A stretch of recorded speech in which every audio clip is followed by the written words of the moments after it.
오늘 이 아침에도 하나님의 은혜를 사모하여 기도의 자리에 나오신 모든 성도님들을 환영하고 축복합니다. 오늘 우리에게 주신 하나님의 말씀은 구약성경 역대상 12장 1절에서 40절까지의 말씀입니다. 다윗이 기스의 아들 사울로 말미암아 시글락에 숨어 있을 때 그에게 와서 싸움을 도운 용사 중에 든 자가 있었으니 그들은 활을 가지며 좌우 손을 놀려 물매도 던지며 화살도 쏘는 자요 베냐민 지파 사울의 동족인데 그 이름은 이러하니라. 그 우두머리는 아이에셀이요 다음은 요아스이니 기브아 사람 스마아의 두 아들이요 또 아스마웻의 아들 여시엘과 벨렛과 또 브라가와 아나도 사람 예후와 기브온 사람 곧 30명 중에 용사요 30명의 우두머리가 된 이스마야이며 또 예레미야와 야하시엘과 요하난과 그데라 사람 요사밧과 엘루세와 여리못과 브아랴와 스마랴와 하룹 사람 스바디아와 고랏 사람들 엘가나와 이시야와 아사렐과 요에셀과 야소부함이며 그돌 사람 여로함의 아들 요엘라와 스바디아더라. 갓사람 중에서 광야에 있는 요새에 이르러 다윗에게 돌아온 자가 있었으니 다 용사요 싸움에 익숙하여 방패와 창을 능히 쓰는 자라. 그의 얼굴은 사자 같고 빠르기는 산의 사슴 같으니 그 우두머리는 에셀이요 둘째는 오바댜요 셋째는 엘리압이요 넷째는 미스만나요 다섯째는 예레미야요 여섯째는 앗대요 일곱째는 엘리엘이요 여덟째는 요하난이요 아홉째는 엘사밧이요 열째는 예레미야요 열한째는 막반네라. 이 갓자손이 군대 지휘관이 되어 그 작은 자는 백부장이요 그 큰 자는 천부장이더니 정월에 요단 강물이 모든 언덕에 넘칠 때에 이 무리가 강물을 건너서 골짜기에 있는 모든 자에게 동서로 도망하게 하였더라. 베냐민과 유다 자손 중에서 요새에 이르러 다윗에게 나아오매 다윗이 나가서 맞아 그들에게 말하여 이르되 만일 너희가 평화로이 내게 와서 나를 돕고자 하면 내 마음이 너희 마음과 하나가 되려니와 만일 너희가 나를 속여 내 대적에게 넘기고자 하면 내 손에 불의함이 없으니 우리 조상들의 하나님이 감찰하시고 책망하시기를 원하노라 하매 그때 성령이 30명의 우두머리 아마새를 감싸시니 이르되 다윗이여 우리가 당신에게 속하겠고 이새의 아들이여 우리가 당신과 함께 있으리니 원하건대 평안하소서.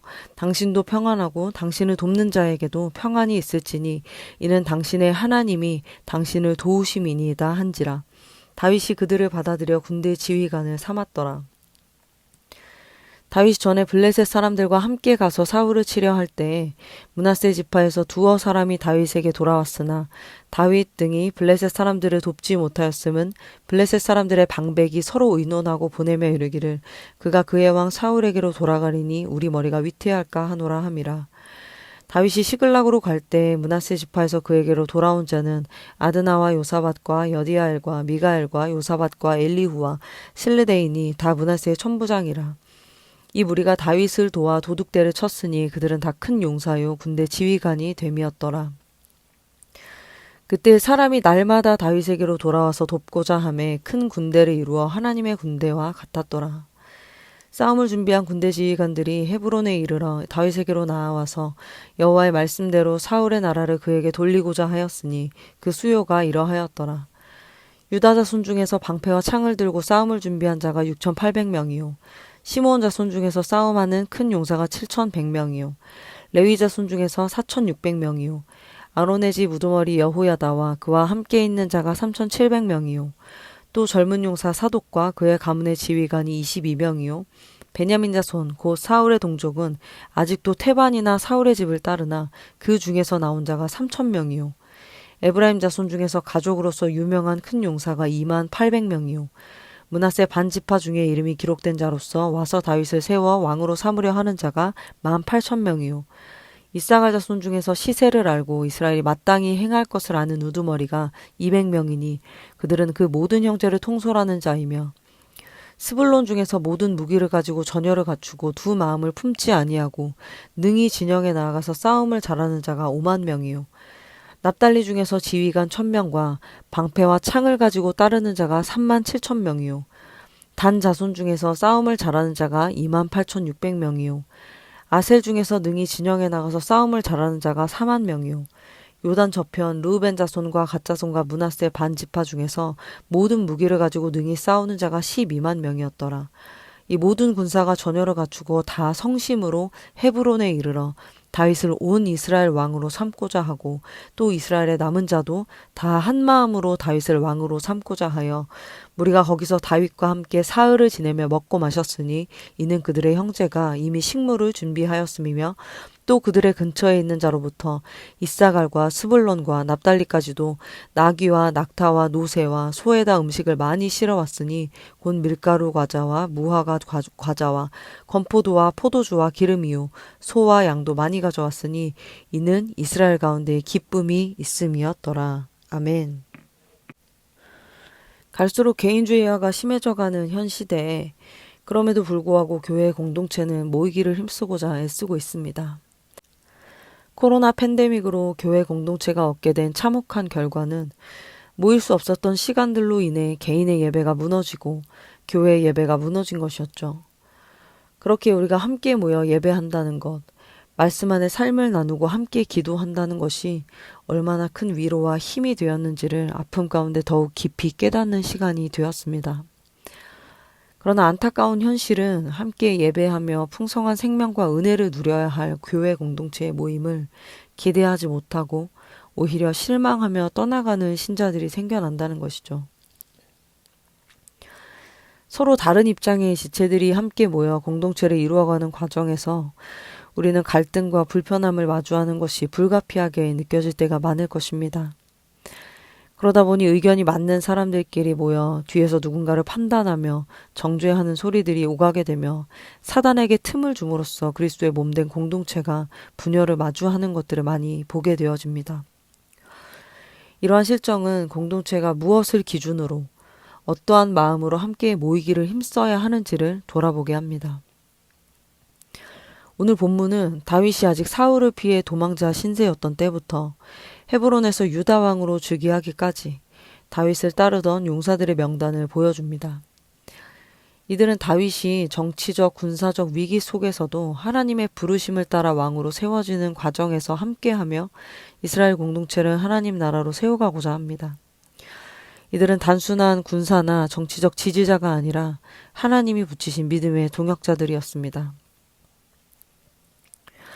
이 본문은 반복적으로 다윗에게 나아온 자들이라는 표현을 사용합니다.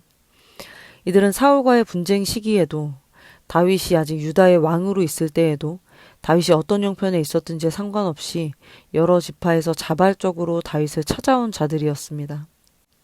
그중 유독 눈에 띄는 지파는 베냐민 지파에서 나와 다윗을 도운 용사들입니다. 이들은 사울의 동족이기 때문이죠. 활을 가지고 좌우 손을 올려 물매도 던지며 화살도 쏘는 무장한 이 용사들은 다윗이 사울로 말미암아 시글락에 숨어 있을 때 그에게 와서 싸움을 도와 용사 중에 든 자라고 합니다. 이스라엘의 지파 문화를 떠나 상식적으로 생각을 해봐도 내가 속한 지파의 왕이 나라를 통치하던 시기에 나의 왕이 죽이려 하여 숨어 있는 자를 위해 싸운다는 것은 상식적으로 받아들이기는 쉽지 않은 부분입니다. 그러나 당시 시대적 상황을 통해 보면 사울이 통치하던 말기에 일어난 일인데 이미 사울의 정권이 많은 부분 약화되어진 상태였습니다. 사울의 통치 중반기인 사무엘상 15장부터 이후의 말씀을 통해 볼 수 있듯이 하나님의 말씀을 버린 사울을 하나님께서도 버리시며 다윗에게 기름 붓는 과정을 보게 됩니다. 그리고 사무엘상 22장에서는 시글락으로 도망하기 전인 아둘람굴로 도망한 다윗에게 이미 사울 왕국의 비도덕적인 행위로 고통을 당하고 있던 환난당한 모든 자와 빚진 모든 자와 마음이 원통한 자가 다 그에게로 모였다라고 말씀합니다. 이렇게 다윗에게로 나아온 자들은 혈연과 전통보다 하나님이 사울 왕을 버리시고 하나님의 나라를 다윗에게 맡기셨다는 것을 믿음으로 바라봄으로 하나님의 뜻이 우선이 됨을 보여주는 자들이었습니다. 또한 갓 지파는 요단강물이 모든 언덕에 넘치는 때에 죽음의 위험을 무릅쓰고 다윗에게로 나아왔습니다. 이 외에도 요단 저편의 르우벤과 갓 자손과 므낫세 반 지파에서도 나아왔으며 수많은 지파에서 다윗을 돕기 위해 나와 큰 군대를 이루게 됩니다. 이는 하나님의 군대와 같았다라고 이야기합니다. 그러나 이쯤 되면 뭔가 하자가 있어서 사울 왕의 정권에서는 한 자리 차지하기 어려운 사람들이 나온 것 아닌가 생각할 수도 있게 되는 것 같습니다. 그러나 이들은 전열을 갖추고 싸움에 익숙하여 능히 방패와 창을 쓰며 진영에 나아가 싸울 수 있는 훈련된 자들이었습니다. 또한 두 마음을 품지 않은 충성된 자들이었습니다. 이렇게 준비된 자들이 망명자이자 도망자였던 다윗에게 모인 이유는 무엇이었을까요? 무엇이 이들로 하여금 다윗에게로 나오게 한 것일까요? 그들은 하나님께서 다윗과 함께 하신다는 것을 알았고 하나님의 뜻을 분별한 자들이었기 때문에 다윗에게로 나올 수 있었던 것입니다. 본문 32절 말씀을 세 번역으로 읽어드리겠습니다. 그들은 때를 잘 분간할 줄 알고 이스라엘이 하여야 할 바를 아는 사람들이다 라고 합니다. 그렇습니다. 그들은 다윗이 도망자의 신세로 지내고 있었음에도 하나님의 뜻이 그와 함께함을 분간할 수 있었고 눈에 보여지는 현실보다 하나님의 말씀을 믿음으로 바라볼 수 있는 자들이었습니다. 이렇게 하나님의 뜻을 분별할 수 있었던 자들은 성심과 한 마음으로 다윗을 왕으로 삼고자 하였다라고 38절 말씀에 기록하고 있습니다. 성심의 원어적 의미는 온 마음, 곧 완전한 마음을 의미합니다. 완전하고 하나된 마음으로 하나님의 뜻을 따르고 세워가고자 하는 사람들이 하나님이 세우신 리더에게로 나온 곳이죠. 이 말씀은 이 시대의 저를 포함하여 그리스도의 몸을 섬기는 사역자들이 깊이 상고하고 고찰해 보아야 하는 말씀이라고 생각합니다. 사울과 같은 리더십들이 그리스도의 몸을 해치고 양들이 떠나가게 하는 것이 적지 않게 일어나는 이 시대의 교회 가운데 하나님의 뜻을 분별하며 온 마음으로 하나님만을 따르고 그분의 뜻만을 선포하는 다윗과 같은 리더십에게 또한 그와 동일한 마음의 동역자들을 하나님께서 붙여주시는 것이라 믿습니다. 다윗의 인생이 왕으로 기름 부음 받았음에도 불구하고 오랜 시간을 도망자로 살아가야 했던 시간들 가운데서도 하나님의 약속하심을 믿음으로 바라보며 하나님의 선하심을 의심하지 않고 하나님을 경외함으로 인생의 모든 여정을 지나 한 생명을 향한 간절함으로 하나님의 나라를 향한 갈급함으로 하나님의 마음에 합한 다윗과 같은 리더십들이 우리 사김의 교회와 한국교회 가운데 세워질 수 있기를 소망합니다. 여러분, 그렇다면 여러분은 누구에게로 나아가고 있습니까?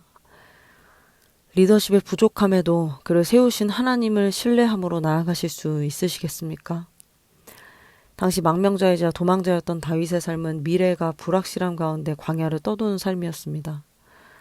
그러나 그러한 불확실한 자리로 함께 나올 수 있었던 자들은 지금 눈앞에 보여지는 다윗의 연약한 모습보다 하나님께서 기름 부으신 자라는 것을 믿는 믿음으로 함께한 것이었습니다. 함께하는 자들의 믿음의 격려가 또한 다윗을 온 이스라엘의 왕으로 세워가는 과정이 되어진 것입니다. 사랑하는 성도 여러분, 먼저는 제가 주님 앞에 결단하고 싶습니다. 어떠한 상황에서도 하나님의 뜻을 묻고 그 뜻대로만 행하겠노라 다짐하고 싶습니다. 저를 인도하신 하나님의 선하신 뜻이 성도님들의 삶에도 온전히 풀어질 수 있도록 주님의 마음으로 섬기겠노라 다짐하고 싶습니다. 이제는 성도님들께 부탁드리고 싶습니다. 연약한 리더여도 성도님들의 삶에 신실하게 역사하신 하나님의 선하심을 신뢰함으로 함께 믿음의 격려와 기도를 쌓아주시기를 부탁드리고 싶습니다. 그렇게 우리가 하나님 나라를 향한 한 마음, 한 뜻으로 하나 되어질 때 우리 안에 기쁨이 넘쳐나게 될 줄을 믿습니다. 본문 40절 말씀입니다. 또 그들의 근처에 있는 자로부터 이사갈과 스불론과 납달리까지도 나귀와 낙타와 노새와 소에다 음식을 많이 실어왔으니 곧 밀가루 과자와 무화과 과자와 건포도와 포도주와 기름이요 소와 양도 많이 가져왔으니 이는 이스라엘 가운데 기쁨이 있음이었더라. 아멘. 힘들고 어려운 시간을 지나 하나님의 뜻대로 다윗이 왕으로 세워지자 이스라엘 가운데 기쁨이 있었다고 합니다. 하나님의 뜻을 따라 순종한 연합 가운데 하늘의 기쁨이 부어지는 것입니다. 다윗의 용사들은 한 명 한 명이 하나님의 뜻을 품고 믿음으로 자리를 지킨 자들이었습니다. 오늘 우리도 그런 사람들이 되기를 원합니다. 말씀 안에서 이 시대를 분별하고 하나님의 나라와 의를 위해 함께 모이기를 힘쓰는 우리의 공동체 가운데 날마다 하나님의 기쁨이 더해질 줄을 믿습니다. 우리가 모이는 곳마다 하나님의 사람들이 넘쳐나고 하나님의 뜻이 풀어지는 축복이 우리 사김의 공동체 가운데 넘쳐나기를 간절히 소망합니다. 기도하겠습니다. 주님, 하나님의 뜻을 분별함으로 다윗에게로 나아와 하나님의 나라를 세운 자들처럼 우리도 이 시대를 분별할 수 있는 영적인 지혜를 부어주셔서 공동체의 연약함 가운데서도 하나님의 뜻을 온전히 세워갈 수 있는 건강한 공동체가 되어 그 가운데 하늘의 기쁨이 충만하게 하여 주시옵소서. 그리고 우리 개인의 기도 제목을 놓고 우리의 가정과 다음 세대 자녀들, 청년들을 위해 기도해 주십시오. 또한 하나님께서 예배 처소로 허락해 주셨음에 감사드리며 이후에 모든 걸음을 신실하게 인도해 주시길 기도해 주시기 바랍니다. 마지막으로 나라와 민족과 온 열방에 하나님의 나라가 세워지기를 한 마음과 한 뜻으로 기도하며 나아가시겠습니다. 함께 기도하겠습니다.